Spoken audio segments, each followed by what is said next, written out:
Bhagavad Gita from Mahabharata.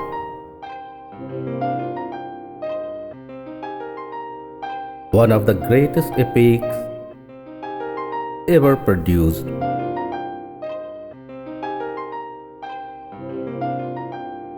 It is known the world over one way or the other.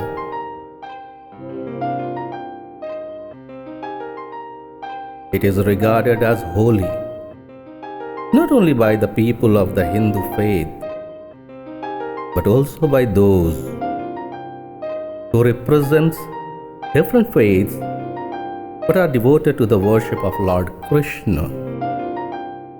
In common parlance, Bhagavad Gita needs no introduction. But since I intended this series to be for beginners, in this episode, I would dwell a bit into the coming of Bhagavad Gita in Mahabharata. But before I begin this episode, guys, I humbly request you to subscribe to my channel and click on the bell icon for notifications. In this channel, you would also get to watch some nice and euphonic poetries and the work of poetics bilingually. That is Hindi and English. English poetries are about to come. And your subscription is a big motivation for bringing in more works. And I know you would be motivating me by subscribing.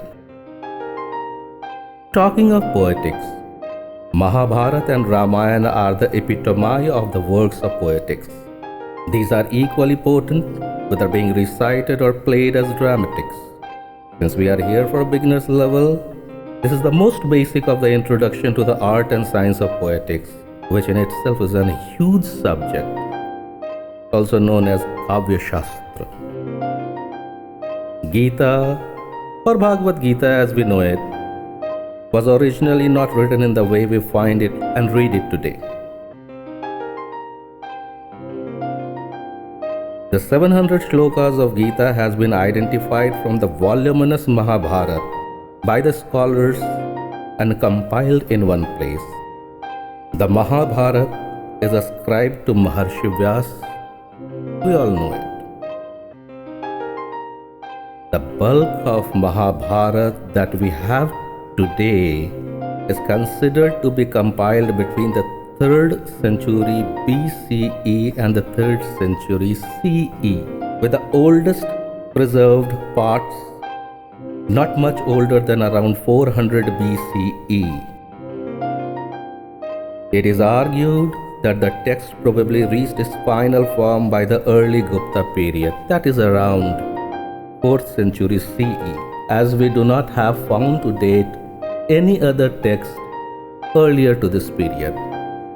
The Mahabharata is the longest epic poem known and has been described as the longest poem ever written. Its longest version consists of over 100,000 shlokas or 1 lakh shlok, or over 200,000 individual verse lines and long prose passages.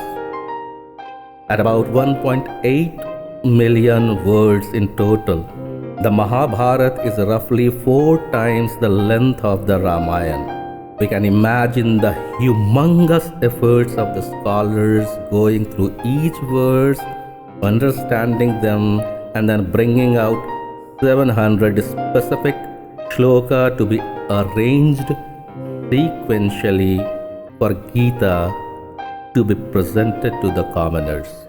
We leave the historiographic accretion and redaction of Mahabharata at this.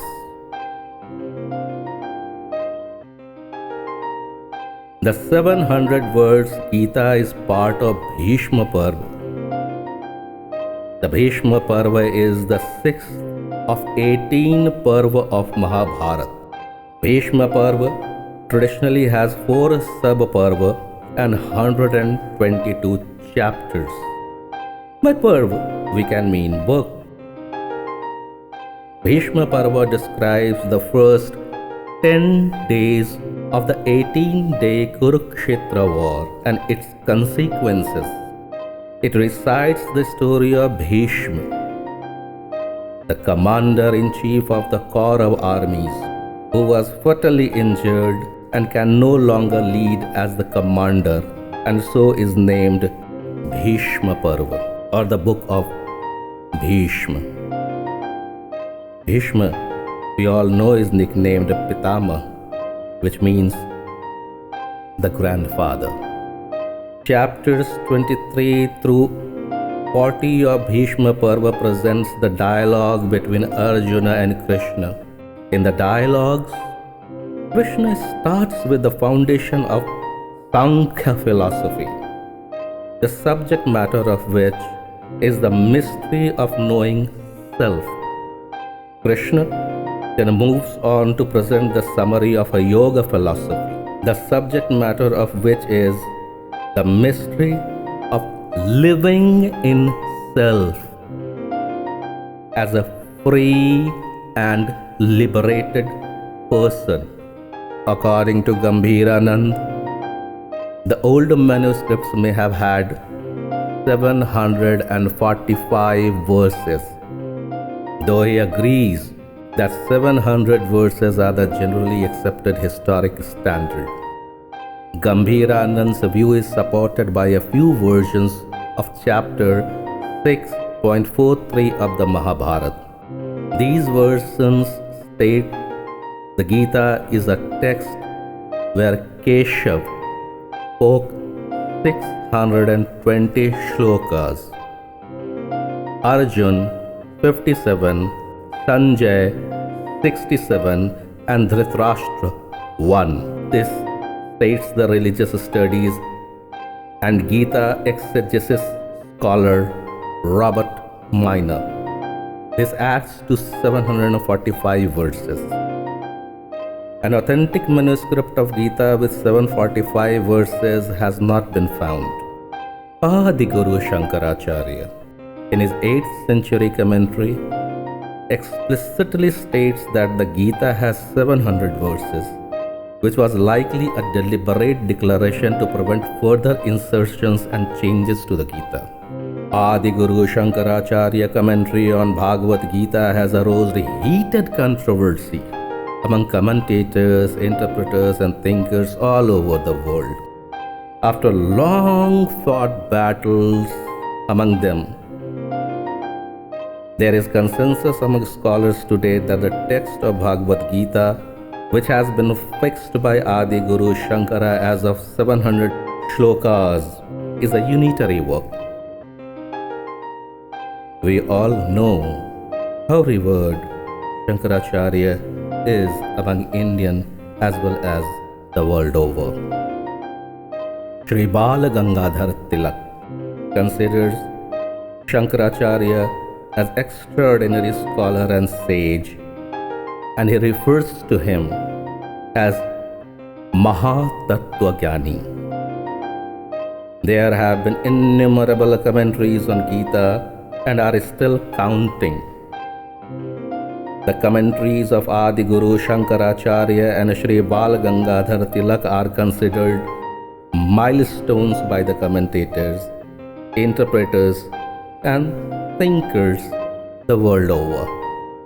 Thus, the 700 verses or shlokas from the Bhishma Parva between chapter 23 to chapter 40 has become Gita, meaning the song of God. Throughout this series, the Bhashya I am trying to present will be drawn from the commentaries of Adi Guru Shankaracharya and Shri Bal Gangadhar Tilak.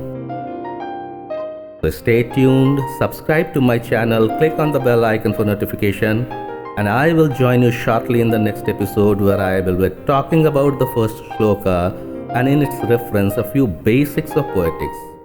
In the meantime, enjoy some of my poetries or poetics on the channel.